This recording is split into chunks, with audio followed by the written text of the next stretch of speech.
Good evening, everyone. Welcome to this Tuesday night broadcast. There's going to be many more of these. We're going to be doing a lot of live streams over the next few weeks and months, and we have many in the back catalogue already.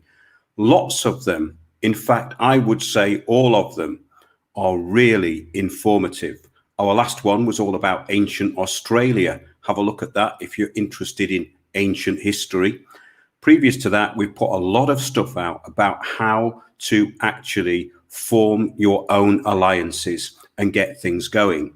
Because with the new system being rolled out at 1,000 miles per hour, I'm sure you've noticed, it might be time to do something a bit alternative. And we've been covering that for weeks on end. In fact, I would say that we are focusing that as one of the main things to talk about. The most important thing at the moment, all over the internet, you can look into what's going on. Look who's doing it, who's behind it. You can research it for hours. I've researched it for 20 odd years and more, actually, because I find it interesting. But once you get to a certain level of knowledge, you have to start taking action and you have to start taking responsibility. We are at a time now where there's a fork in the road. There's those people who are going to go along with this, and there are those that aren't. And what came out a few months ago was a document which was allegedly from a Canadian member of parliament outlining the global action plan, what is going to be brought in under the fourth industrial revolution, the great reset, all the word salads. Basically, we're going into a technocratic dictatorship. Sounds a bit sci-fi, but it's actually true. I think most people can realize that now. I've been covering this on shows for months, and even since this whole thing started in March last year, I was doing 5 shows a day on an American radio station. I've been researching it. I know some of the great researchers out there, and we put out the information as clearly and as efficiently as possible. That is the most important thing, clarity of information. Our last show, Archons in the Community, Archons of Community, I think it was called. Archon meaning leader, of course, or self-appointed leader or ruler, which is what the change agents in society who are driving this, and the useful idiots really are. They're not really leaders in the true sense. They are followers, but they masquerade as leaders, and they are treated as leaders by their puppet masters, and they're always disingenuous and fraudulent. Isn't that incredible? So when we talk about national government, we're wasting our time. We're talking about global government or global governance, to be more exact. It's all about global governance, unstructured global governance. We've been talking about this for such a long time. Go and have a look in the archive. Have a look at that show we did last Sunday, Archons of Community, because it explains what's happening. Also, another thing I wanted to tell you about is that we are going to be steered. Oh yes, all the alternative thinkers, or so-called alternative thinkers, who often aren't very alternative, are going to be steered into community assemblies. There is going to be private security turning up, venues are going to be taken over, and it's all going to be done on the back of the big communitarian we, the big society, your community, your new community hubs, your new community leaders. All this stuff is there to quell any possible dissent. Plenty of dissent around the world. And my belief is that this technocracy will not work, because the real indomitable human spirit, of which there is a little bit left, does not really take kindly to being constrained like that. We're hearing today from all the usual news or basically propaganda outlets around the world, who all get the same story at the same time, that 60% of the general public now think that only vaccinated people should be allowed to travel. Of course, this is manufactured consensus. Consensus is not reality. There has never been a consensus. There has either been something that's agreed upon or something that's imposed. A consensus is an assumption, and it's a fraud. We see it in science, and we see it in what's going on at the moment. So the coercion of what is actually happening is incredibly interesting if you're interested in social engineering. Take a look at what's going on in Israel. There's a huge divide going on. Take a look at what's going on in many countries, and we're going to be doing that tonight. But yes, join us on Discord. I'll put this banner up. Join us on Discord and Odyssey. Now, very amusingly, someone's put into Discord, our Mark Windows Discord server tonight, I've just heard that this is monitored by local police. Well, everything, anywhere on the internet is monitored. That's what this whole artificial intelligence system is about. And most of the people who are monitoring it are either stupid or working for the intelligence services, and the intelligence services aren't intelligent. So what they're going to do is gather data. So you'd never put anything on there which would mean that you could be profiled in any way in which it was negative, because the whole idea of this is you make it impossible for them to categorize you. And that is great fun, because what you can do is confuse the hell out of them. I mean, they want you to be labeled far right, a conspiracy theorist, an anti-vaxxer. They've got a very small word salad, and these people are absolutely thick. So the stuff that they're printing in the papers, I've been demonized by this laughable group in the UK called Hope Not Hate, which is merely an arm of the British intelligence services.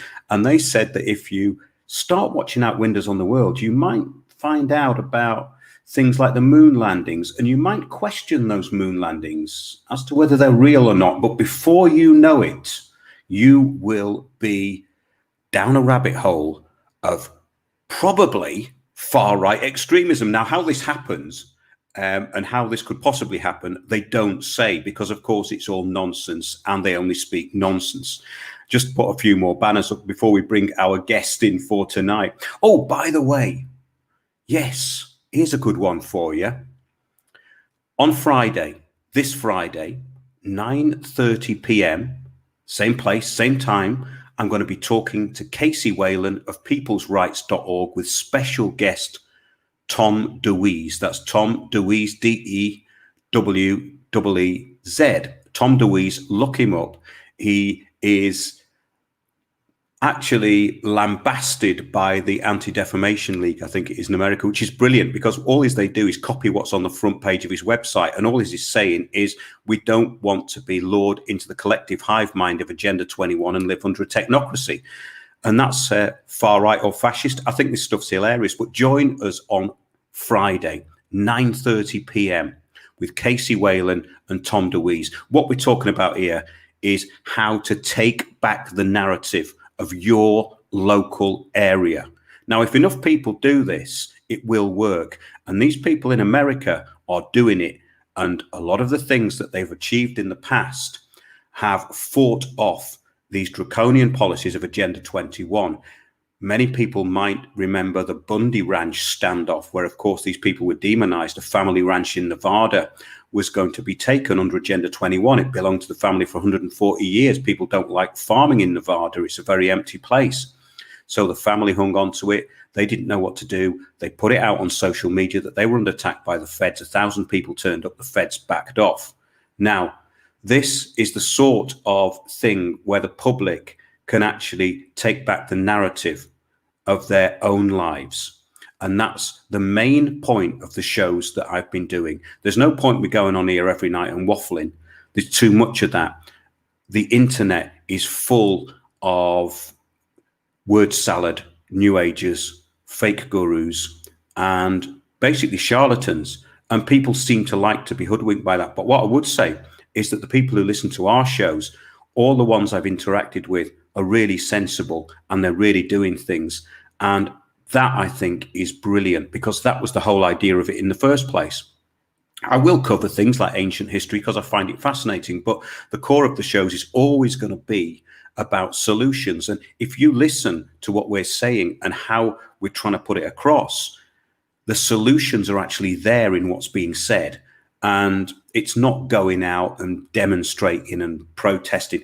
There's different ways of doing things. We've seen how all that failed in the UK. We've seen the miserable excuse for protest in the UK. It's embarrassing and it's not necessary, because the real people can have effect. And over the years, I have had a lot of personal success in dealing with these tyrannical local councils. I've had websites taken down, I've had them backing off, and projects have been stalled. This is what can happen if people start taking back the narrative of public opinion. In these council meetings, they're using the same techniques as in protest meetings. What did we have? Citizens' assemblies. What was that about? Mentoring you into basically accepting a lien on your property for £25,000 on the back of a technocratic and globalist lie. Or shall we call it a global action plan? That would be kinder, wouldn't it? So I think most people out there know about Klaus Schwab, the World Economic Forum, the UN, the World Health Organization, this cabal of organizations who have got together and are pushing this fourth industrial revolution, which means that all self-employment will disappear, all sovereignty of thought will disappear. But I don't think that's going to happen, because these people who are imposing it may have no imagination, but there are people out there who have.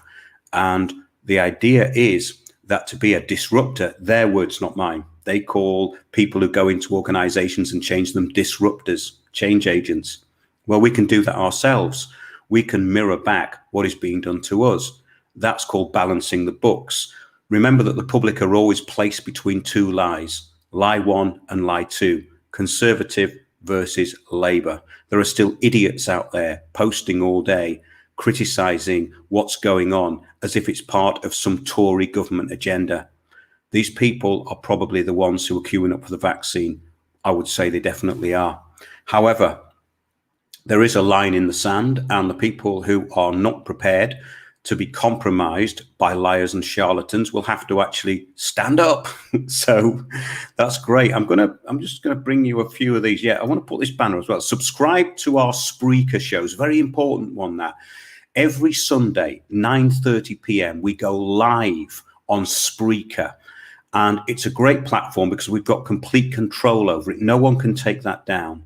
I pay for that, and we broadcast on it. I wanted to get people away from YouTube. It was very important we get people away from YouTube. So our Sunday shows, because a few have been taken down, community strikes, all the rest of it, are now available on Spreaker. So go to Spreaker. It's not just live. Our whole archive, every single Sunday show we've ever done, is on Spreaker. And those shows in the back catalogue, just flick through them, look at the titles and listen to them in the background, because there's so much information in there. And I'll never be at the point where I'm going to go round and round repeating myself. But what I will do is reiterate points which are not being put over in the alternative, so-called alternative media, which often tends to focus on a very few people who are putting out information. It might be the people who are saying the most important stuff at the moment. That's great, but that's already out there. What we need is an alternative view of what's going on and alternative actions. And having looked at this for a long time and the strategy of it, we are basically in something that's very similar to what happened during communism, except now it's communitarianism. People who lived under communism can recognize this new term communitarianism as being a kind of updated and more fluffy appearing, on the surface that is, version of communism, because we can't have any more genocides. They've got to be voluntary. Genocide now has to be voluntary. I don't know whether you've noticed, but there's plenty of people volunteering for that. So yeah, subscribe to our Spreaker shows at windowsontheworld.net. Please subscribe to Spreaker, because that won't get taken down. All our archives there. And every Sunday live at 9:30, windowsontheworld.net. Join us on Discord and Odyssey. All of our YouTube content is now on Odyssey. We will be putting our Sunday shows on Odyssey. They will not be on YouTube. So they're there at Spreaker where they originate. Then they go onto Odyssey. I upload them to on Odyssey. So our live streams that are on YouTube will go to Odyssey as well. In other words, our whole back catalogue is on Odyssey, and all of our radio shows are on Spreaker. So please subscribe to those two channels, because if we lose the YouTube channel, we're going to lose a lot of people. And I know we've all got stuff to do. I find it very difficult keeping up with this. And there's so many people I want to keep up with what they're saying and what they're doing. So it is difficult. So while we're on, I'm making a camera move about there. While we're on, do subscribe at some point. That would be really good. And also this Discord, even though it's monitored, everything's monitored, isn't it? people aren't stupid enough to put all their personal details or even who they are on there. And what it's good at is bringing people together who are viewers and listeners to the sort of content that we put out. So we want very sensible people in there. There's already people meeting up and doing stuff and little community projects coming out of it, which is great. That's what it's there for. It's not just a forum for posting all the stuff that the other side, the less informed people on the planet call conspiracy theories. It's not for that. But if you've got really good articles and information, put them up. But it's really for people getting together on there and discussing things. But obviously, you don't put your plans in public. The idea of this Discord channel is you see, oh, that's interesting. Do you do this? I do this. Let's barter. Let's get something together. You're doing a growing project. I do this. That's what it's there for. And a friend of mine's setting up a website to do exactly that. So this could be the real local resistance. It's basically you set up websites of people who you can trade with locally. You've got to keep all this stuff alive. Otherwise, the technocrats will win. That can't happen, can it? Hope not. So I'm going to bring on my guest now. Gonzalo Carrera, he's from Vigo in Spain. I've known Gonzalo for years. In fact, at the rollout of Agenda 21 in Waltham Forest, which is in northeast London, where I used to live, Gonzalo and myself did quite a lot of gigs together. And I kept going on about Agenda 21. And I bored most people with it there. And most of them didn't take any notice, but Gonzalo did. He still lives in Walthamstow. We do have a laugh how the place has been populated by these people called hipsters who wouldn't know hip if it fell over them, really, or if they fell over it. But that's another story. We might get into that tonight. I do keep an eye on what's going on in my old borough. I lived there for 25 years. I've seen the whole of the place re-engineered. In fact, I have taken that council to court and won court cases. And that was all on my old site, Land of the Free. Some of that information is still there on the Wayback Machine, actually. And I found a link to it the other day. And I've put it on windowsontheworld.net in the links section. You might find some interesting stuff on there because it's all about things which were discussed before our present Sunday show. And there was a case against Waltham Forest Council and absolutely humiliated them in court. It's a fantastic feeling that, when you get these change agent council know-it-alls who want to absolutely screw you over and they walk out going, what happened? Oh, those were the days. And there's also other stuff that we did which involves basically these council people and employees acting beyond authority. They act beyond authority, and you can have a great effect in bringing them down. And that's what people's rights in America are doing. Now, what I mean by this is that you start to take back the narrative locally. And this is going to be the only way that these policies of Agenda 2030, which take away all your rights, destroy all the small businesses, and basically lock you in a scientific dictatorship or a smart gulag, in a one-bedroom flat where you can keep a bicycle downstairs. Some people don't want that. Some people do. However, this is all getting very interesting because if you go through the City of London now, or even look on some of these internet forums where people are at home, they're all saying, well, I don't miss commuting to work. They're all already, they are used to being stuck at home in front of their computer working. I know loads of people who are doing it. And in a way, it can be quite a good thing. I mean, I spend a lot of time doing this, but of course, this job isn't paid, but it's very rewarding, you see. But that's a thing to take into consideration, because if you are a person who likes doing physical work, what's going to happen to you? I mean, it's appalling. And talking of that, we're going to be talking about music and the destruction of creativity, the music business. And we've talked about this before with Gonzalo and also with Javier Lozada a while ago. And we're still going to be on the subject of Britain, the world, and we're going to be talking about Spain. So I'm going to bring Gonzalo in now. Hi, Gonzalo. Hi, are you there? Mark, are you okay? Yeah, you just froze up for a minute there. I can hear you perfectly, and we can see you as well. So that's great. Okay, lovely, excellent. So yeah, just tell us a bit about yourself. We're going to have a bit more of a conversational thing. Yeah. Sorry, we're overlapping now. I don't know what's going on, but yeah, just tell the audience about yourself for a couple of minutes, because we're going to have a bit of a relaxed chat tonight. Okay, that's great. That sounds great. So basically, as you know, Mark, I play keyboards with different bands. Also, I teach piano. I do work as well for Trinity College. I work online with many kids as well, preparing them for the examinations. But at the moment, as you know, the gig situation is really bad. I mean, I was going to play with Karnataka, the Celtic rock band, about a year ago at Shepherd's Empire at a great festival. And basically now, first they cancelled all the gigs in March, then they postponed it till the autumn, then they postponed it till March this year, and now it looks finally maybe it's gonna be in 1 year time. What's the problem about that, Mark? It's not like a 9 to 5 full-time job. Let's say that you work in an office and they tell you, okay, so the lockdown is over and you can come next week. No, it takes a rough time to promote the concerts, the music. Is, you know, it takes many months. It's like a planning basically. So it's very difficult actually. Yeah, your connection isn't that great actually at the moment. It was perfect before we started, but yeah, it's a bit juddery, and I think there's a delay on it as well. Yeah, you're talking about problems there, which hundreds and thousands of people.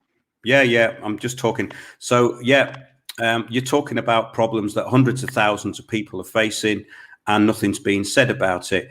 Your compadres in the music business and people I know, they're all bowing down to this as though it's a good idea. They're all saying there's a killer virus on the loose and we've all got to stay in and we're never going to work again. What do you think about that? Yeah. I think that's just completely, it's a big hypnotization, Mark. I mean, I just, I don't know if there is a virus, but for sure, I don't know any band that died of this. As you know, the World Health Organization, any public hospital, they never isolate the virus. They never give any proof of that.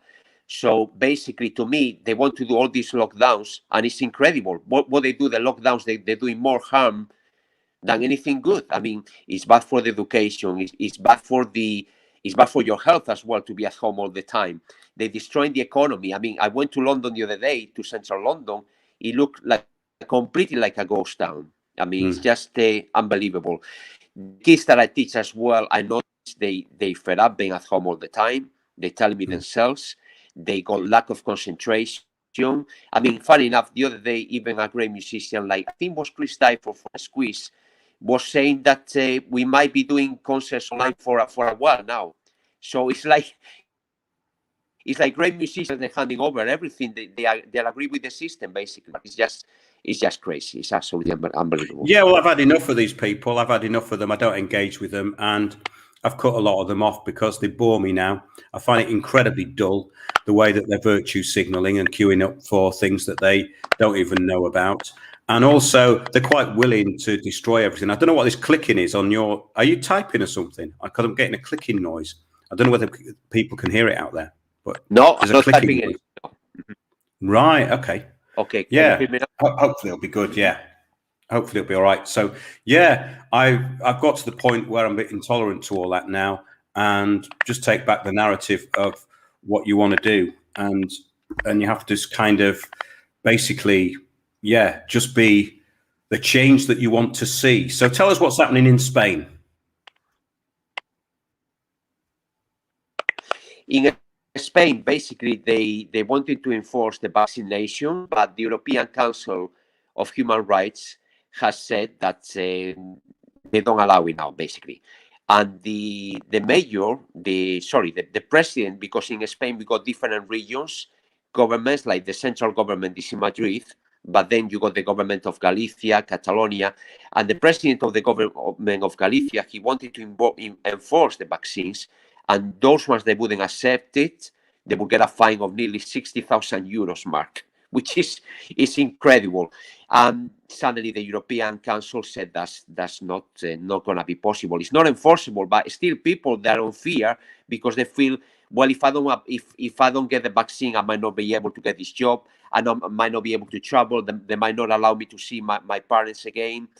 And it's happening already, the Great Reset in Spain, Mark. I hear in Mallorca, the mayor of the city of Mallorca, I think I hear that she's already buying out a lot of owners of properties, of private properties that were kind of holiday homes.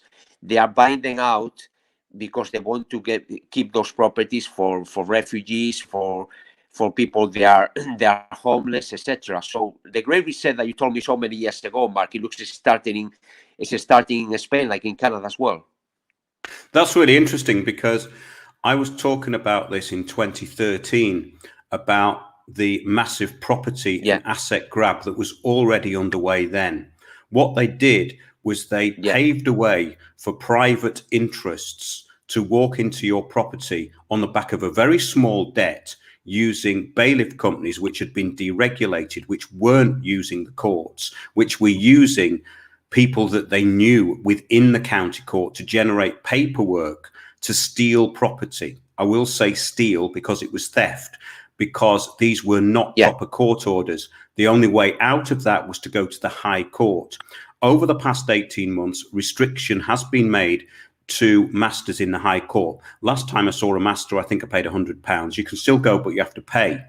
Previously, it was a free service. Now, the problem here is that if you don't know the law and don't do a bit of research, and you go to a master and you want to get this thing into Queen's Bench, which is where it should go, if there is an error, let's say, we call it an error, and they are trying to steal your property, then you need to go to High Court, Queen's Bench. I think it's room E07, the Queen's Bench Action Team in the Royal Courts of Justice. There you will see a master that will make an appointment, and you have to get over what you are talking about very quickly. I went on behalf of people, and what I found was that many of them did not prepare their arguments correctly. So what we're going to see is massive property grab.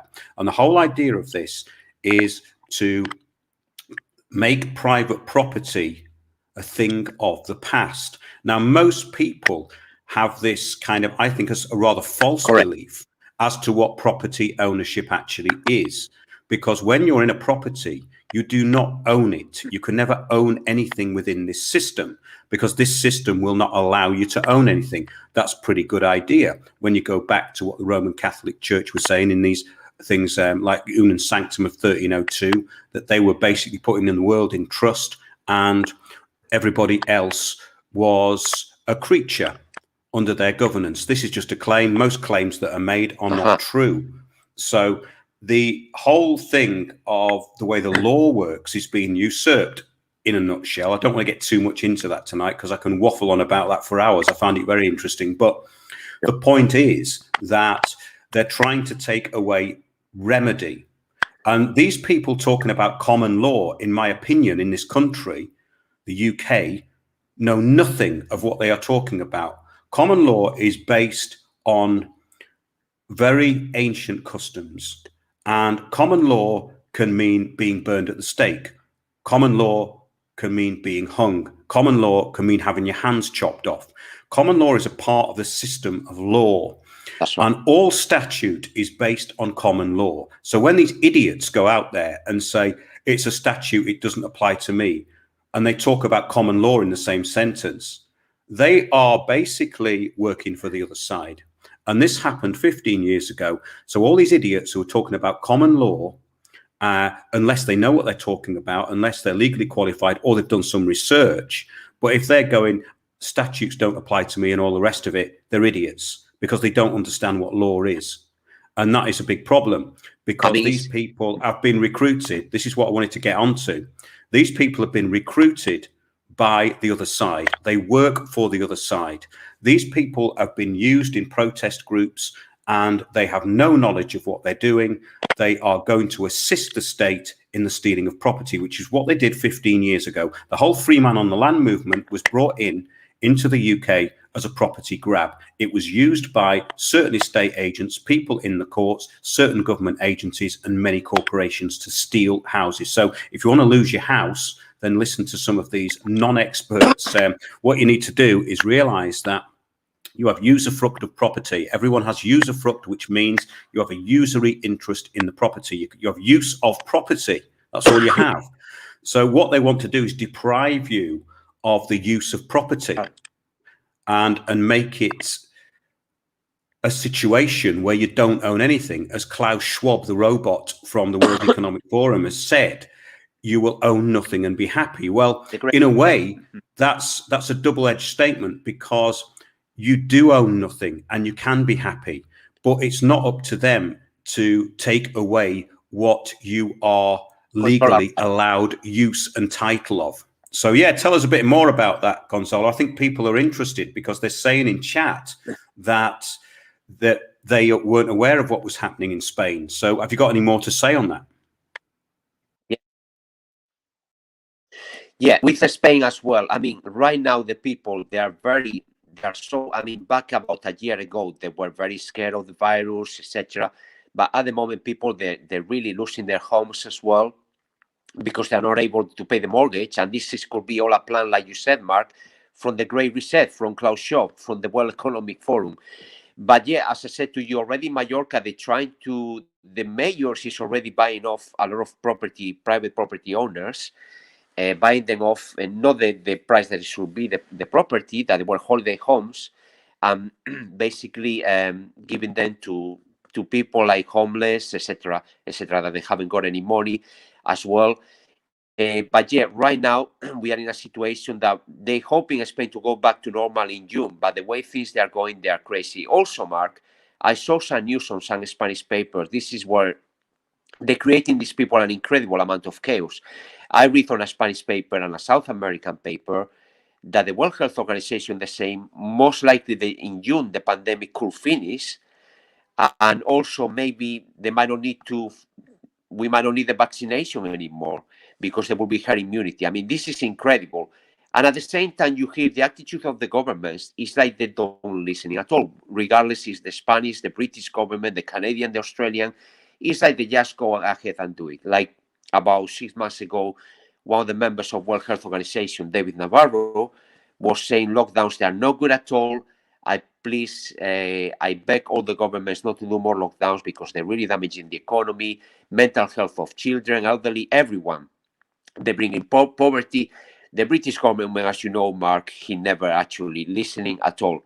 But yeah, right now, the situation in Spain, I mean, the strange thing, Mark, I have to say, about a year ago or 3 months ago, the newspapers, they were creating so much fear with about the virus, a lot of people dying. I mean, ridiculous things. But funny enough, Mark, what I noticed, and my friend Patti told me this, and many other people, my family, my brothers, on the main Spanish TV stations, it has came out that they were reporting elderly people. They didn't have any problems. They were in a care home.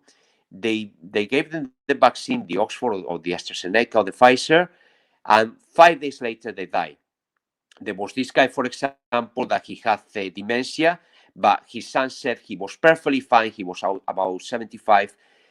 Apart from that, he didn't have any pneumonias, any problems with his heart, just basically dementia. About 5 days later, after putting the vaccine, he died. And this is being on mainstream media, Spanish TV. We don't hear much these stories on the BBC, Sky News, or ITV, Mark.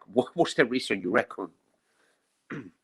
Well, of course, we know what the reason is. And the British government asked for an AI app, kind of AI technology, to track all of these things that had gone wrong, shall we say. I think that it's patently obvious for anyone who does a bit of research. You can listen to these people, these doctors who are coming out and talking about it. They're all over the internet, really, if you know where to find them. And most of the people who are listening to this will. So I don't want to labor that point. But I'm a bit appalled that people will go along with it without even knowing sometimes which vaccine or treatment, to be more accurate, they're having. I mean, you see the flippancy of what's going on, but that flippancy is something that's been created. In other words, anything that might be a little bit outside the norm is to be laughed at. And that's all this communitarian big society stuff, which came in 2010. I was covering that when I was in Waltham Forest. And I think you saw this as well. Yeah, we saw a massive sea change in the sort of people who started to move into the area. What we saw was the kind of working man disappearing. Because Walthamstow was full of like self-employed people with vans. They all seem to go. Well, got a lot in East Europe. Yeah, a lot of East Europeans came in, Polish people, and they did those sort of jobs as well. But what we saw was, what I saw was in Waltham Forest was a lot of West Indian people seemed to disappear, and a lot of the locals. So the black people disappeared and white working class people disappeared. I noticed that, but what we got was the re-engineering. I remember being in that local pub, the Goose, opposite Walthamstow Station, and a paper appeared, and I thought, here we go, the change agents have arrived. Yes. Oh, you were there, weren't you? Were you there? Yeah, the Waltham Forest Echo. That's right. The Waltham Forest Echo, your local community paper, has arrived. And guess what? It's going to tell you what you're going to get. Mini Holland is coming to Walthamstow. Mini Holland. What a inept and disingenuous description that is of what actually occurred. All this that happened is tower blocks went up everywhere. Property prices went through the roof. They started to call it Awesome Stow. And then it turned into a smart gulag. That's exactly what happened. And when I've been back there recently, I've been pretty shocked because I've known a few people in Walthamstow. There's a few older people I used to visit there. Unfortunately, now one of them, Teresa, she died. She was living in sheltered accommodation there, but they all knew what was going on and they were being targeted to be pushed out. And what we got was this influx of clueless people, all trained through their education into the big society Agenda 2030 or sustainable development. So they're all thinking it's a great idea without looking at any of the fine details.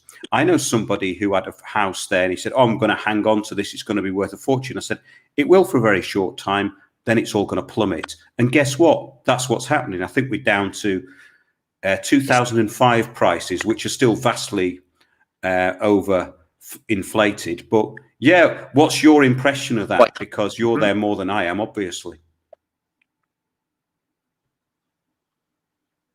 I mean, as you know, Mark, I mean, it's just very strange. Walthamstow is it was a very kind of booming place. Buzzing like Hackney, there were a lot of great gigs, pubs, restaurants, everything was lively.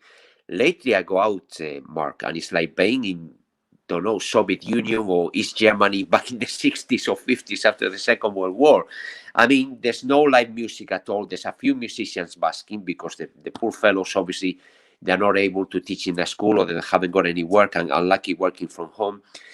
But I work with many people, like, you know, some of them they're working class, some of them middle class.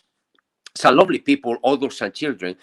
Some people, they kind of did all the university, like you said, they've been really well trained, PhDs, etc. And you try to explain them, well, don't you see that this is actually damaging the economy? If we will see people in the streets dying, or if we knew one of each two households, people really sick, I would be the first one to say, let's go and do lockdowns. But the point is, Mark, I guarantee you, all these people that are all happy working from home, if these people, the furlough, etc., if these people suddenly they lose a job, they wouldn't believe in the pandemic, they would be going out. Can you imagine, Mark, the days of the Second World War when there would be bombings anytime in London, Liverpool? The Spanish Civil War was really tough. There was a lot of people starving after the Spanish Civil War. They told me after the Second World War in England, it was really bad. I mean, people didn't have no hot water. Same in Spain. What will happen, Mark, if we have bombs all around us? I mean, I find it just crazy just to destroy the economy completely. And it's not like, well, I'm working from home, I'm all right. Well, eventually everyone will be affected by this. You know, it's just like the forest, like the jungle. If everything is contaminated, it will affect to everyone. Well, same with the economy. The only ones they're going to be surviving, living incredibly well thanks to the pandemic, is the billionaires. As we know, many people or billionaires or trillionaires, people like we're not going to say names, but people that are behind the vaccines, the pharmaceutical companies, is all about the money. They don't know much about health. Like, remember that interview with that great doctor, Karim Mullis, the Nobel Prize of Medicine? that he won the Nobel Prize of Medicine, and he was the creator of the PCR test. He said the PCR test, they didn't work at all. They couldn't diagnose viruses. He was criticizing, I'm not going to say any names, he was criticizing a lot of the big names from the pharmaceutical companies, saying that these people, they haven't got a clue about bacteria, about epidemia. All they want is scaremongering, and all they want is billions and billions of pounds. Sadly, this guy, Karimulis, as you know, he only died a few months before the pandemic. If he was alive, he wouldn't be happy at all, Mark. And I think they sold his PCR test. They bought it from him for about $10,000, and this company resold them to a big pharmaceutical company for $300 million. I mean, how can you be so naive, people, not to see these things? It's all about control. It's all about money, basically, Mark. I just don't understand it. I mean, what they're doing with the live music is terrible. We were talking, I had a great show last Sunday with Javier Lozada, who you met, Trota Poker, great Spanish YouTuber like you, and another great musician called Arturo Parejo. And we were talking, we really miss the times when we will go to a rehearsal studio, we will compose music between the musicians. Sometimes out of the blue will come some great melodies, ideas, lyrics. Nowadays, you can still do the job. Yeah, you can sing a song to a singer in Australia or Canada, and they send you back the vocals, and the bass player send you his bass from Greece, or the drummer from Italy. But it's not the same. It's so cold. It's just, life has changed so much that we're becoming like robots, actually. I think that's what they want, the World Economic Forum, actually, the Great Reset, Mark. Well, I think that some of them are robots. If you look at their meetings, I mean, they are paint dryingly boring people. And someone said to me about Klaus Schwab last night, said, well, he's German. I know Germans who aren't like that. You know, I mean, he is an automaton, old Klaus. But his world, you see, is the world of sustainable development. It means that there's going to be a ruling elite living in the best places, living in Switzerland, having their meetups in Davos, and basically going wherever they want and making decisions on behalf of the whole planet. They're not qualified to do that. They haven't got the ability to do that, and they haven't got the depth or insight to do that. But it's not going to stop them, because when you've got something which is presented as a benefit for the human race, which it is, everything has to be presented as a benefit. And the whole idea of it is based on environmentalism, which is a fraud. It's not based on environmentalism, as the people who actually perpetrated it admitted, as I was stating over and over again when I took my talks around the country for the last 3 years, which didn't do much good in the UK, but it made me some friends, and we have a little underground network, which is essential. So that is really the problem. There's a fork in the road, and I don't think that what they want is going to work, because it's not about money. It's not about a financial system. It's about something bigger than that. And they don't understand that. They have no understanding of what that bigger thing is, which is where they will fail. I think we should bring Patti in now. I think she's been waiting for quite a long time. I don't know whether she wants to be on, whether she wants to, I don't know why she doesn't want to be on camera, because if she looks a lot better than us two, than me anyway. But yeah, I mean, every time I laugh, the camera moves and I go into this blurry kind of slow motion. Is she there? So I better, yes, she's here. I'll bring her in. Hi, Patti. Hi, how are you, Mark? How are you, Gonzalo? I'm very well. I can see about half your face, and you're in the dark. We can't see much of you, and I know you're a bit shy tonight. So I don't know how to work this. Well, that's all right. You just stay there. We've got the side of your head, which is okay, because you didn't want to be. Oh, there you go. That's better. Yeah.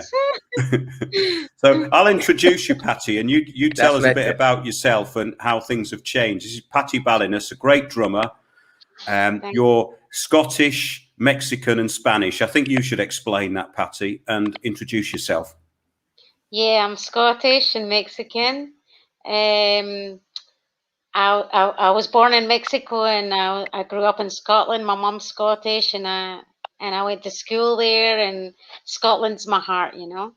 And then I've been living in Mallorca and Spain for many years, so that's why I'm part of the Spanish thing, you know. I live in Mallorca, and yeah, I was just listening to you guys, and especially what Gonzalo was saying as well about this thing in Mallorca, about the properties and all that. Well, that's something that is probably going on right now. And I was just telling Gonzalo as well earlier on that I was asked to do an article. No, I wasn't asked to do the article. I was interviewed yesterday by a journalist for a newspaper article, and it's coming out tomorrow. And he's a really famous journalist here in Spain, in Mallorca. And the newspapers, one of the top is the top newspaper in Mallorca, one of them. And he asked me many good questions because he was interested in the well-being of musicians right now, artists and musicians. And that's why he wanted to do this interview, because he cares, you know, he cares about us. And then we did this yesterday, and he sent me the article today to make sure that everything was fine, and that was cool. And then a short while later, he called me and said, "Patti, the article's coming out tomorrow, and the newspaper boss has asked me to take a certain part out." I said, which part is that? And he said, well, it's the part where you were talking about the vaccines, that you were, you know, that you were against them, and why? Because he asked me what I thought about vaccines and masks. So I told him I was against masks and vaccines. And when I gave him my reason why about the vaccines, why I'm against the vaccines, he totally agreed with me. And I said, you know, they have not been tested. They've been rushed. They have not been tested. They're actually being tested right now experimentally on human beings as if they were guinea pigs. And there's been a lot of fatalities since they started, and there's been deaths, and there's been other outcomes, you know. There's been other, so issues. this was all written down in the article. And so he told me that they asked for this specific part to be taken out. They asked for that to be taken out, and I was like, why? You know. And he says, yeah. I said, what's, you know, how can they ask me to take that part out? That's my opinion. You've asked me a question. That's my opinion, and I'm giving you the reason why I'm against vaccines. And he said, yes. He says, they said it's because it would cause social alarm. And I was like, what? And I said, this is where you see the censorship coming in. I says, you're a journalist, and I was just telling you about this censorship that you're all having to deal with. And he said, exactly. And I said, social alarm is what they've been doing. The media, mainstream media has been causing social alarm since last year with all this trauma they've been making people go through Panic, with all these, with all these numbers on the TV, and deaths and infected and deaths. And I says, this is social alarm, not talking about what the vaccines might or might not have, or how reliable they are, or how safe they are. I even talked about how the vaccine companies have freed themselves from responsibility and liability. So this was all in the article. And so he's had to soften it down a bit in order to be able to put the whole article out. Yeah, well, yes. Sorry, Patti, carry on. No, it's okay. I was disgusted, but then I thought, I won't tell him to take the whole thing out, because the rest of the article was good enough to bring it out. You know what I mean? Is based on what's happening with musicians and artists and all that since last year. But that was really something else. What they have now is they have these sort of journalism schools which aren't journalism, so they train them to be in the field of sustainable development and communitarianism. I've had several interactions with these sort of people over the years, and you can tell them the story, they will take it all down. You can give them the information and they'll totally misrepresent it because they have no spine. They're not journalists. They're just propagandists, and they're there for the money. Met loads of them. Even in the old days, they were like that. But you used to meet them around places like Soho, and they would actually be looking for a story. And some of them wrote some very amusing and interesting articles and would actually put in the truth. But of course, that's all gone now. Yeah. Yeah, sorry. The thing is, this man is you know, he's a well-known journalist here, and he had the right intention. And he actually said to me, Patti, last week I wrote an article about suicides that are happening. That, you know, there's been a huge rise in suicides in Spain, and in Mallorca there's been a lot as well, loads. So he wrote an article on suicides last week, and the same newspaper that he works for didn't let him bring it out. Well, I think there's a point here that's very important, because if he keeps writing these articles and they are editing them in a negative way, then he has to make a decision. You make a decision to either tell the truth or you suck on the corporate teat. There is no other choice. So if you want to be compromised, but don't pretend you're a journalist. Very simple. There's nothing else to it. That's the line in the sand. And I've got no time for any of those people anymore, because if you are serious about what you're going to do, then either do something else and put your journalism out and try and do your own thing, but don't pretend to have your feet in both camps. I've heard all this before. It's very similar to that idiot Peter Hitchens who we have in the UK, who they sort of describe as centre-right, and he's sort of the allowed voice of fake dissent. He's an establishment tool and a useful idiot. And because he can argue in a certain way, people think he's intelligent. The man has no intelligence. He's made an absolute fool of himself by what he's been saying over the last few days, which I knew he would. I knew he was a gatekeeper and a complete waste of space from the start. He's a spineless creep. And that's exactly what he is, because he has no integrity to what he's trying to present. If he had any integrity to what he wanted to present, he would look into it and start finding out where the actual power is. But he won't go there because he's a corporate media.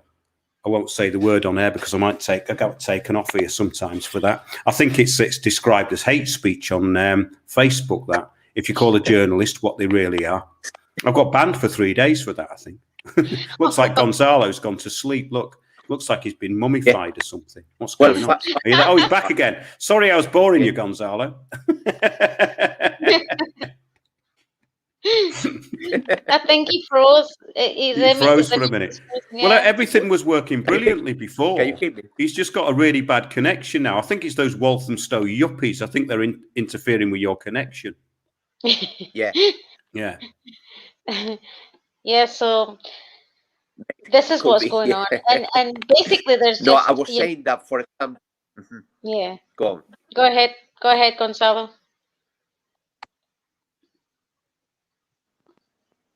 He's got a really bad connection here, from what I can see. No, I was saying, Mark, it's bad connection. Yeah. Can you hear me now? Yeah, I can hear you. Yeah. Hear me? Yeah, I can hear you, yeah. Wait, I come in soon again, yeah? Wait. I can hear you. I don't know what's happened to your internet connection. All right, it's just the two of us now then. Well, yeah, he's going to come in again. Maybe he's just trying to readjust the sound or something, because before we did this, it was absolutely perfect. I could hear him, and this often happens with these things. Just before we go on air, everything's perfect. Then it didn't work. But in your case, we couldn't get your mic switched on. No. And that. So, it's absolutely amazing to get other people's views on things. But I always find it depressingly familiar, because there's one template being rolled out, and once you know it, you know it. I said this to a friend of mine the other day. she had a charity that was taken over by change agents, and it was a great music venue. And it took us a few years to get that back. And what we've learned from this is that the template is the same everywhere. For instance, when I heard one of the change agents from the so-called protest movement in the UK talking about community assemblies, however well-intentioned that is from the start, it's a steering mechanism for the new system. The only thing that works within this system to usurp and actually get anywhere and be in any way sovereign is that you have to be unstructured. And the problem is that in the eyes of the public, the governance system, which is really ruling things, is unstructured in the eyes of the public. Therefore, they blame national government, not realizing that these people are merely paid for employees. They are just employees of global governance. And the problem that we have is that most people, especially in the UK, do not see that and will not see that because it's against their belief system. And we're in a time where belief and emotion is used to obscure all fact. It's called the post-truth world. And I find it quite shocking. I think a lot of it is to do with the amount of time people spend online and how they engage. Because it was interesting, actually, where I am at the moment, the restaurants opened last night and it was just like normal again. It was great. But it made me think that it was like it was some great special occasion when in fact it was just a normal night.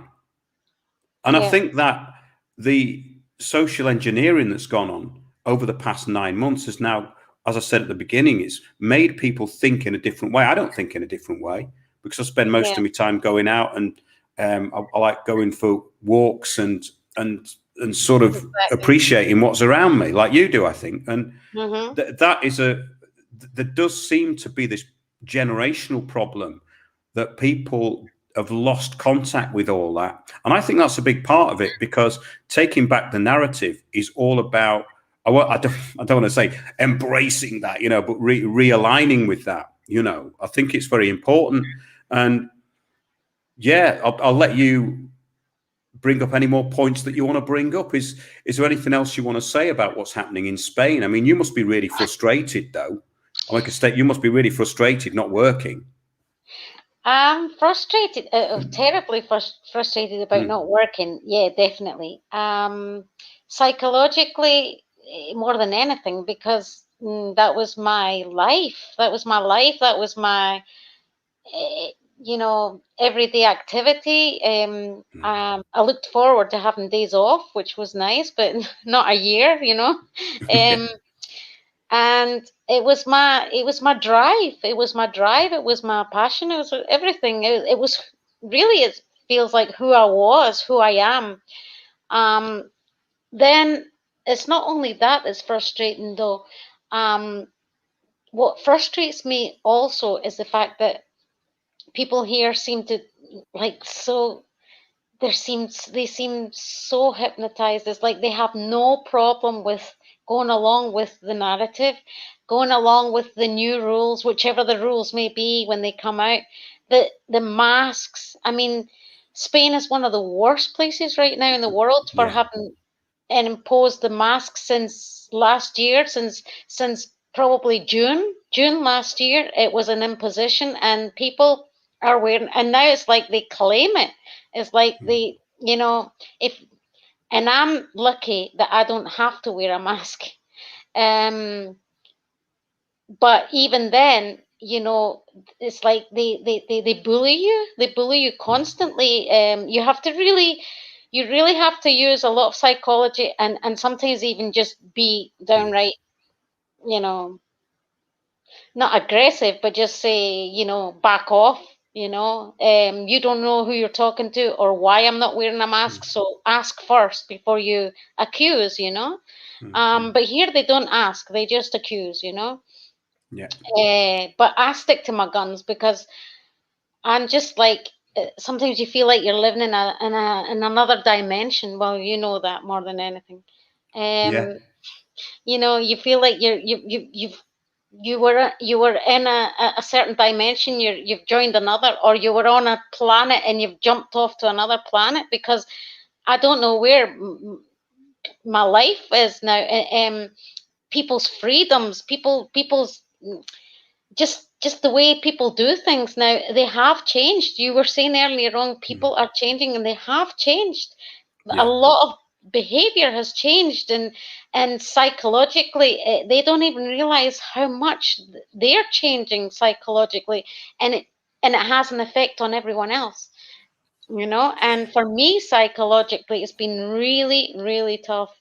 um and like Gonzalo was saying, we wonder when, and that's one thing I said in the newspaper article. I wonder when they're going to let us get back to our work. When are we going to be able to get back to work as musicians, artists? When do we? No one's given us, you know, a timetable. No, at least like you say, restaurants and bars. The same thing happened today in Mallorca. They were closed for 2 months, and they actually opened today, but only till 5 p.m. Mm-hmm. Only till 5 p.m. So no nighttime dinners. Of course, why till 5 p.m.? What on earth is going on there? You know, it's like this so-called virus comes out to play after 5 p.m., you Yeah, know? after 5 p.m. That's right. Yeah.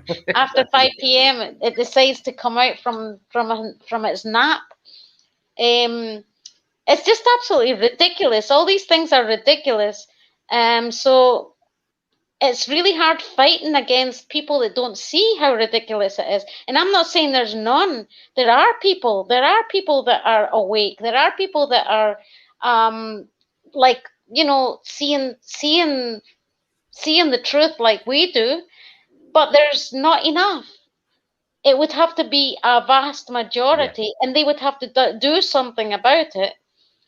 And every time people try to do something about it, they get so suppressed by the police, by the government, by all sorts of ways.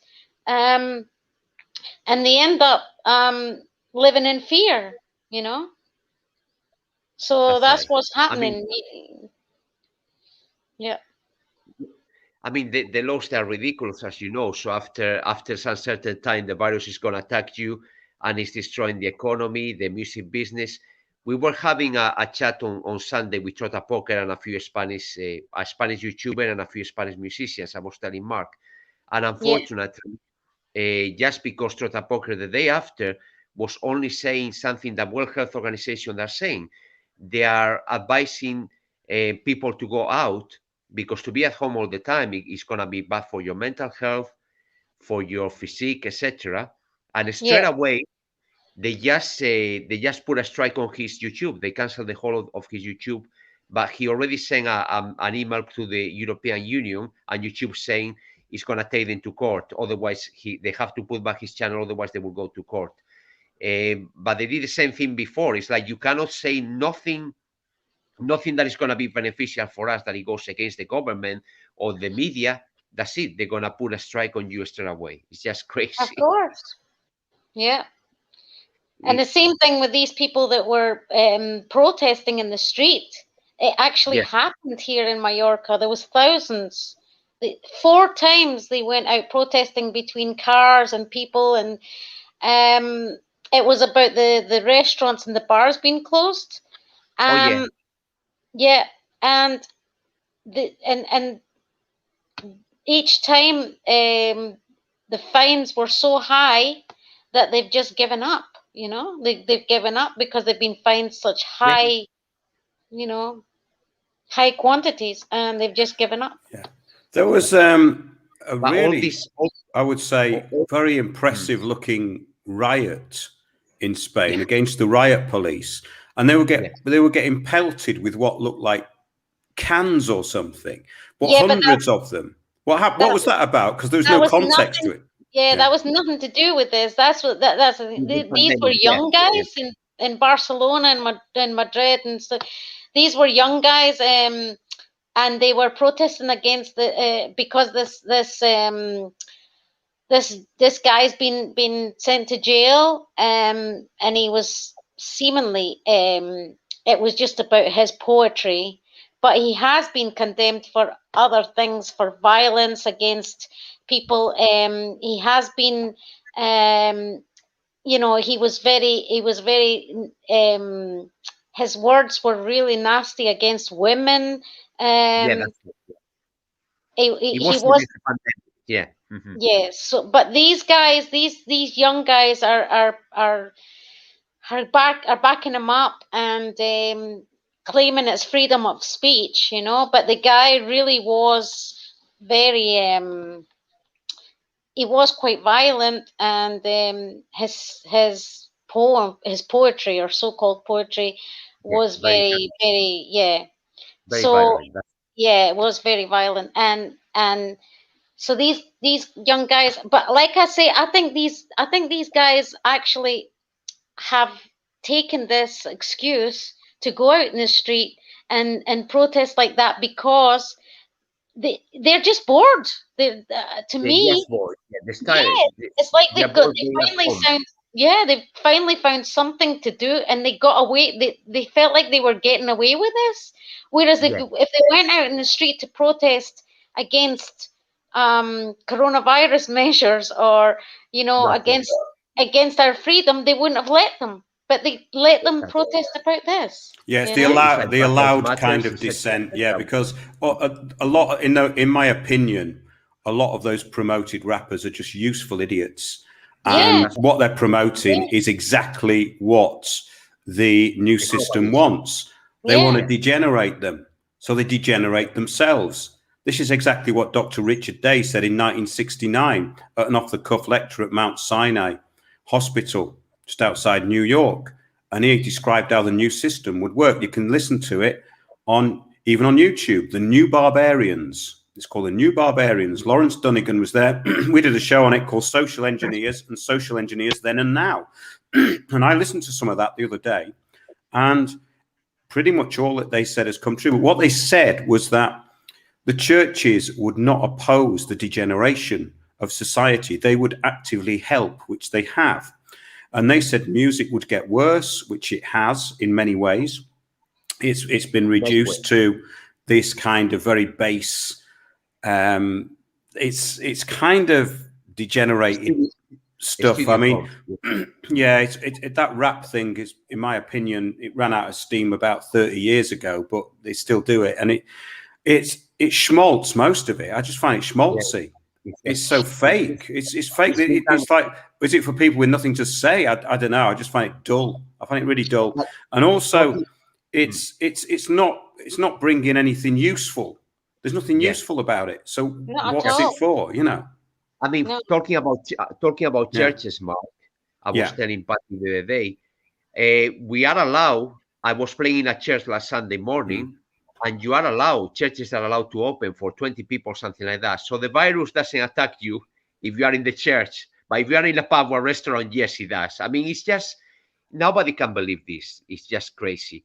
Oh, talking again about the mayor of London, when it was all the protests about COVID-19, he was saying, I urge all the Londoners to go back home. This is terrible. A lot of people, they could die. And when it was the Black Lives Matters, he was actually praising them. He was saying, thank you very much for doing this. It's great. We got to be okay. Yeah, you got to support the death of George Floyd. But how can he was supporting Black Lives Matters, but not the COVID-19 protest? I mean, I think one it of the just doesn't most make any sense. pathetic exactly. symbols I ever saw was Keir Starmer taking the knee. Now, that Oh, is a yeah. person who would stoop as low as he was told to. And that to me was the ultimate. I loved that picture of him doing that. He looked even more of a prat than he actually is. Yeah, it was great. it's, it's crazy. But the football players as well, they were doing the bowing as well. It's just absolutely crazy. But the way things are going, if they don't stop, the venues like Royal Albert Hall, they could close down, O2, etc. If this continues one more year, it could be a nightmare. No more music, live music, etc. I mean, how we gonna survive just making live music at home? It's just no good at all. That great interaction I was telling before, jamming in the studio, recording together. I mean, all that is like scenes from another era now. It's crazy. It's totally unnatural, and it's something that, I didn't come into music, and I didn't do music for 36 years for this, I mean, no way. Exactly. No way. Exactly. No. And same with Mark as well, etc. Yeah, we Yeah. used to enjoy the gigs. You know, Yeah. we had some good fun Exactly. at those, didn't we, Gonzalo? We met some very interesting people, and Oh yeah, yeah, yeah, I do miss all that. That's another I do thing. miss all Yes. that. Yeah. I mean, playing gigs, apart from the fact that you enjoy playing the music, most of the time you would enjoy playing the music or whatever. It's a social event.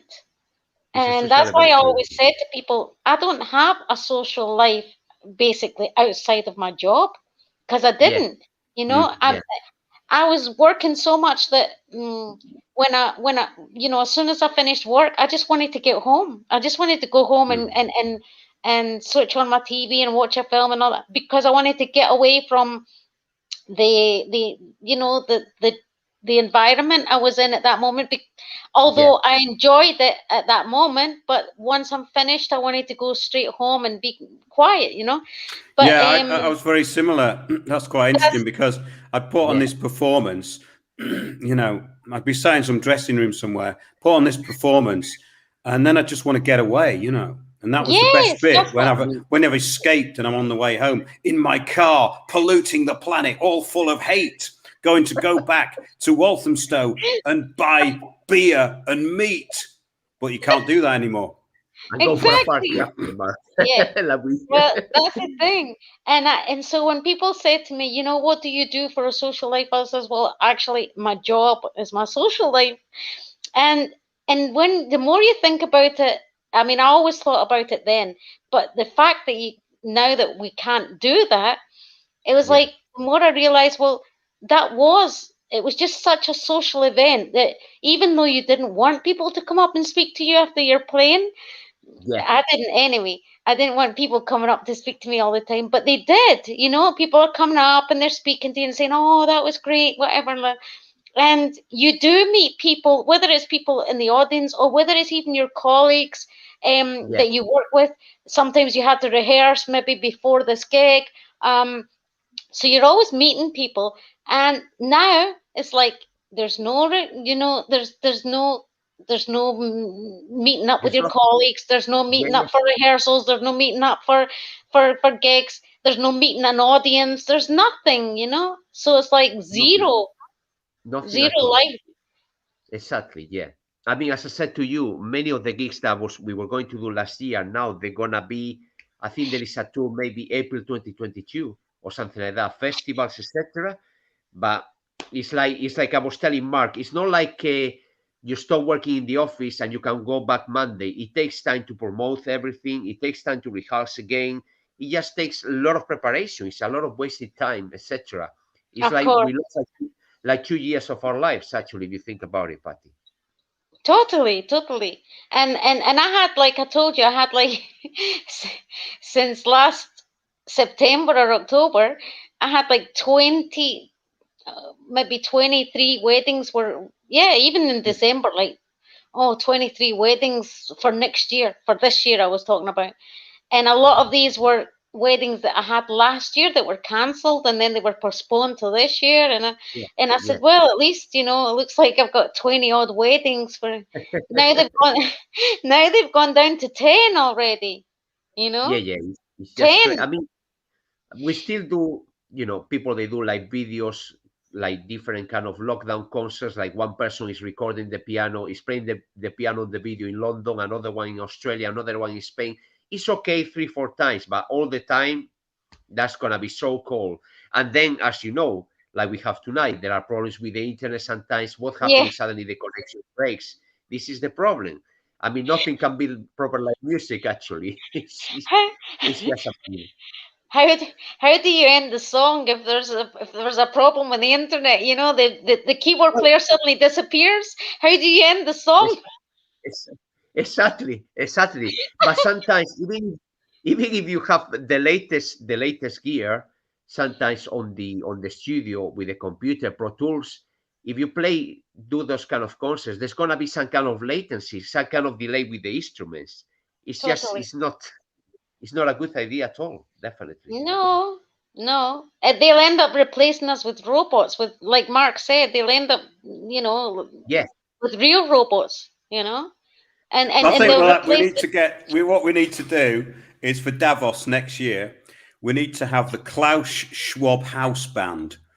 The I tribute wonder what band. they play. They could do some Kraftwerk numbers or something like that, couldn't they? Yeah, probably. Yeah. Yeah, Depeche Mode as well. Yeah, that's right. Yeah, that might be a bit lively. That's a bit radical. Yeah, We yeah, want something a bit more German, you yeah. know. More Modern German, talking. more Yeah. Modern talking. ecstasy. Modern talking. Yeah. Every song sounded the same. Yeah. Klaus Schwab sings Kraftwerk. Are you confused? That'd be good, Patti? wouldn't it? Sometimes Oh, we get very confused. No, it's something very funny. No, we find people sometimes, Mark, like you think that they are on our side, but then suddenly one day they say one thing, another day they say, oh, but there's a lot of deaths, or they suddenly one day they ask you, which one is the best vaccine? And you go, well, I thought you were telling me you thought it was a scam, all this. It's just, so it's making chaos amongst people a lot and confusion. That's very true, actually. No, that's very true. It's always very disappointing when you think that somebody has understood most of what you've said and they come out with a real bloomer and you think, where did that come from? exactly. That's undermined my whole perception of you now. I can never go back. Oh gosh, Goodbye. that has happened to me so often. That's happened That's to me it. so often. Well, maybe one day you can bring to your program George Soros or somebody like that, Mark. Oh, Georgie, yeah. Well, I think we could get a little trio together. So Patti could play the drums, you play keyboards. We get George on backing vocals, Klaus on lead vocals, and we could do those Kraftwerk numbers, with headphones on, and do it on the internet. So no, but you'd have to play to a click track, Patti. We don't want any spontaneity. Of course, of course. No, of course. Yeah, that'd be it. And if you want, I'll just play electronic drums to make it more robotic, well, not acoustic. Yeah. Talking about the click track, actually, I was talking with Javier and Arturo, these musicians, the other day. It's good to practice with the metronome, but a lot of great musicians, they say, if you practice with the metronome, I mean, to play with a click track live, backing tracks, a band, I think it kills the feel completely, man. Because I really don't like it.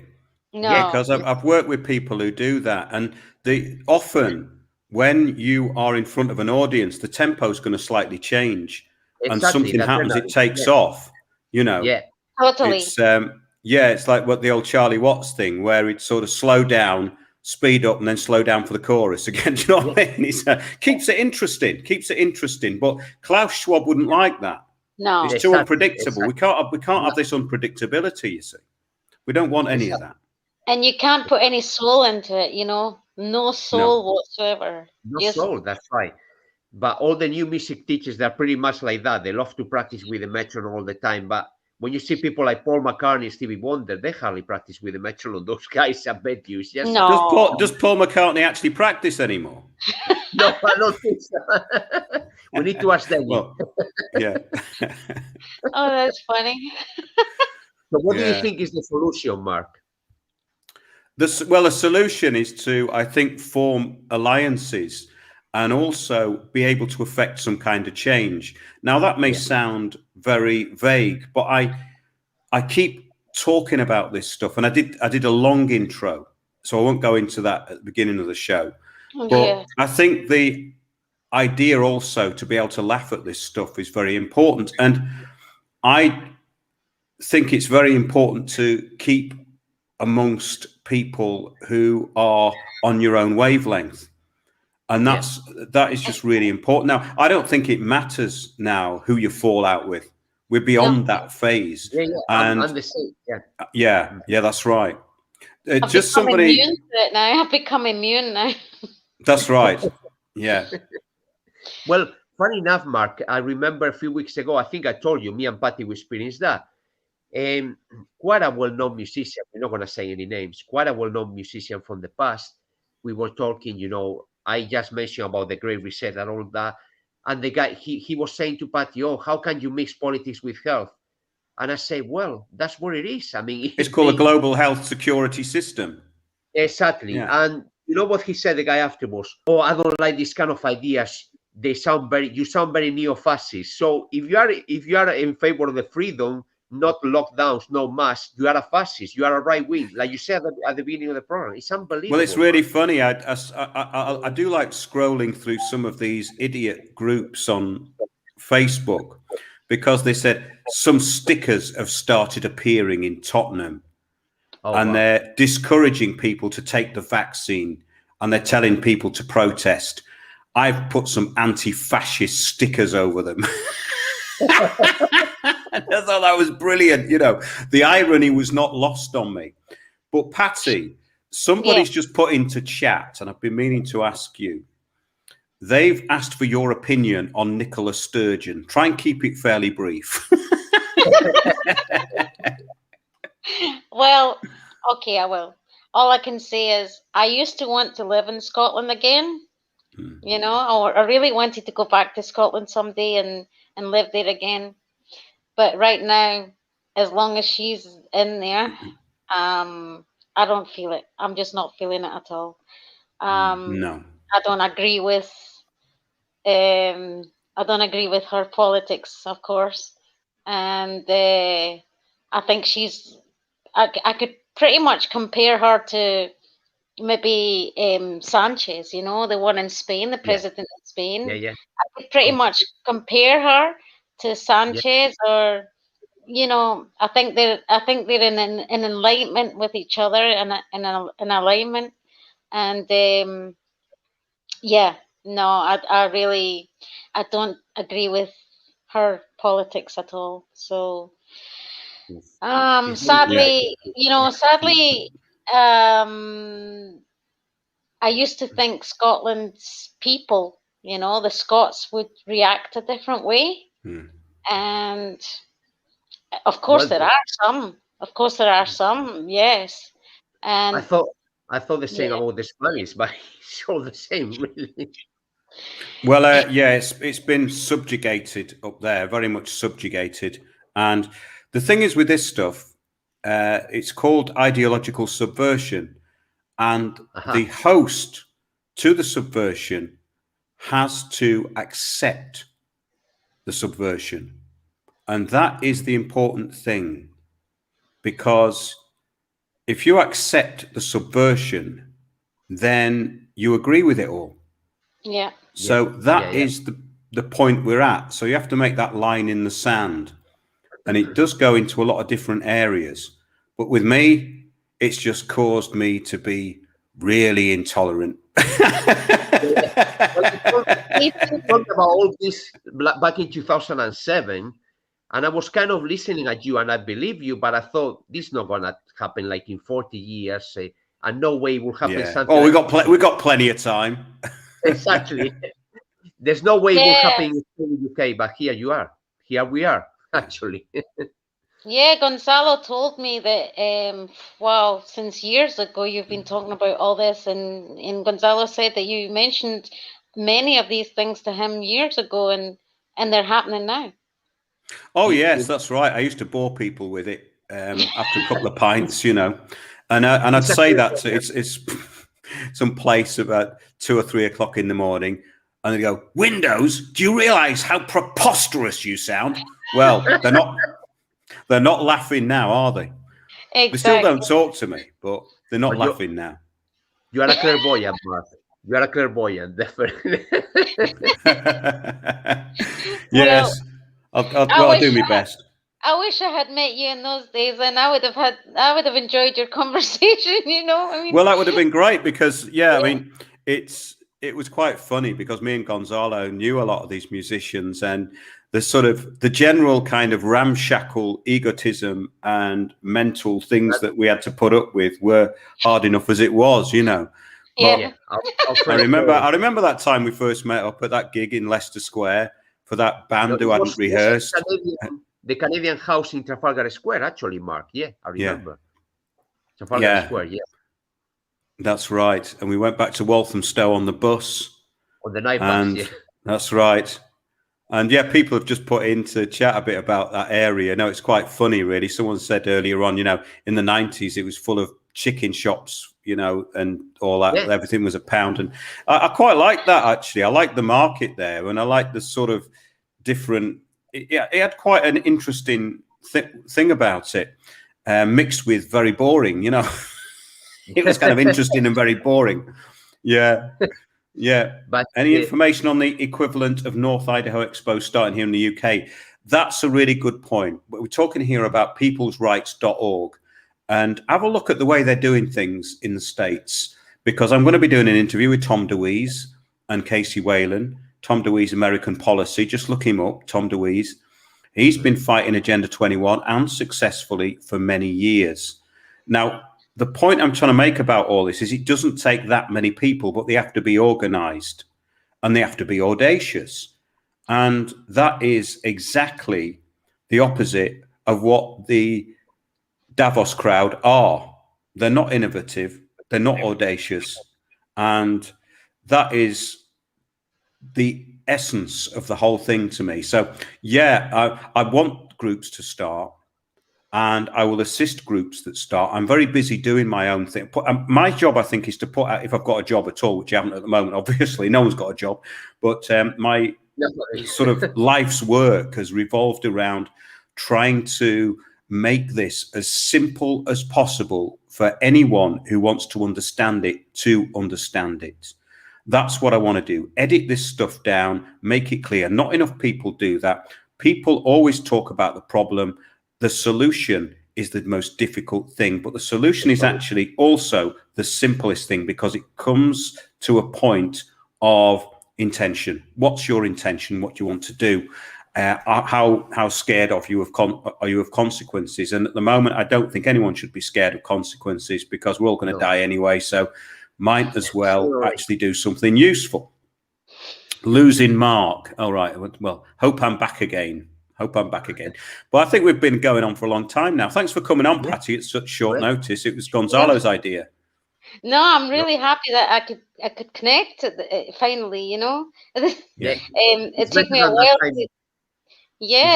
while to manage to get in, but once I was in, and I was listening to you guys first, which was great, So thanks for inviting me.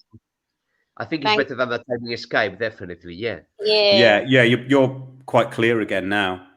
So yeah, that's it then. Well, we'll sign off for this one. We'll do it again soon. Yeah, I actually really enjoyed that. I was feeling a little bit tired before this, and I was thinking, is it going to work? And it usually does, because we've got plenty of stuff to get through. But do join us on Friday, 9:30 p.m. UK time. We'll be with Tom DeWeese and Casey Whalen. This is the cutting edge, as far as I'm concerned, this sort of stuff. And lots more live streams as well. Thanks for joining us, everyone. It's great to see the comments. And I like the people who make the comments, because we've got a really good audience, I think. That's why I do it, because I think we've built up a good audience. And it's not a massive audience like some of these charlatans get, but we're not selling candy to children. We don't want to sell candy to children. There's too many of them out there. And a lot of them are already unknowingly working for the government and a part of the new system. So a lot of these charlatans out there who are offering all sorts of remedies, or saying this is going to happen, that's going to happen, Q's going to do this. We've heard it all before. They're merely trying to get hits on YouTube. And that's despicable to me, because it's never been about hits. It's never been about anything like that. It's not about being a rock star or anything like that. Yeah. It's not about being a rock star. No, it's not really. And who can be a rock star on Zoom anyway, We're using StreamYard. It's much more edgy. Yeah, it's less corporate, you see. Yeah. We're really down with the kids, you see. We're using StreamYard. It's my first time, It's my first time. Well, hopefully it won't be the last. Well, thanks so much for inviting me, Mark and Gonzalo. Thank you. And You guys are amazing, and let's do it again soon. Thanks, Definitely. Patti. That's great. It's always good to hear you. Will be great And fun. thanks to Gonzalo. That's great. All right, everybody. And that Lovely. And see you all very soon. Yeah. Friday, 9:30 p.m. Yes, just before we go, let me put these banners up because we need to kind of get off these globalist kind of platforms like YouTube. We are going to keep the YouTube channel, but here you go. Join us on Discord and Odyssey at windowsontheworld.net. Subscribe to our Spreaker shows at windowsontheworld.net. Please subscribe on Spreaker. It's the origin of our Sunday shows. There's a chat box on the on the website, actually, but we use this Discord now, and it's a good place to meet people. And of course, we're live every Sunday, 9:30 p.m. windowsontheworld.net. Kept forgetting to do that when I was doing these live streams, so that's why I am now putting those out. Thanks to Gonzalo and Patti. See you soon on Windows on the World. Thanks to everyone in chat. It's been brilliant. Really booked me up, that has. Thanks a lot. Thank you. Night, everyone. Take care. Bye. Thank you. Bye. Thank you. Bye. See you. Bye. Bye.